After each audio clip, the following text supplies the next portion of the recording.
মান্দারীবাজার 4 lane কাজ উপলক্ষে সড়ক বিভাগের ইঞ্জিনিয়ার সাহেব আসছেন স্টেশনমুখী যে দোকানগুলো আছে সেগুলোর কটটুক ভাঙা করবে। তো সেই হিসাবে স্টেশনমুখী একটি দোকান মাপ নেওয়া হইতেছে, প্রায় রোড থেকে যদি 15 ফিট নেয় তাহলে এই দোকানটি পুরো ভেঙে ফেলা হয়। আর যদি 10 ফিট নেওয়া হয় তাহলে প্রায় দোকানে অর্ধেক পর্যন্ত ভেঙে ফেলা হয়। এ হচ্ছে মান্দারীবাজার 4 লেন কাজের হালচাল। স্টেশনমুখী দোকান এগুলো মানে মোটামুটি প্রায় ভাঙা পড়বে। তো সেই হিসেবে মাপ নেওয়া হইতেছে স্টেশনের একবারই রাস্তার উপর থেকে দোকানের ভিতর পর্যন্ত মাপ নেওয়া হইতেছে। এ হচ্ছে মান্দারীবাজার 4 লেন কাজের হালচাল। স্টেশনমুখী দোকানগুলো বেশিরভাগই ভাঙা পড়বে।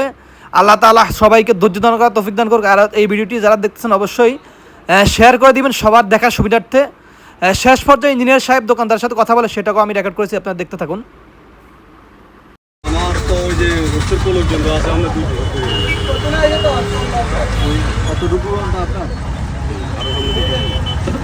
একটা ফাইল দিয়েছিল আপনার সিএমবি অফিসারটা ফাইল দিয়েছিল।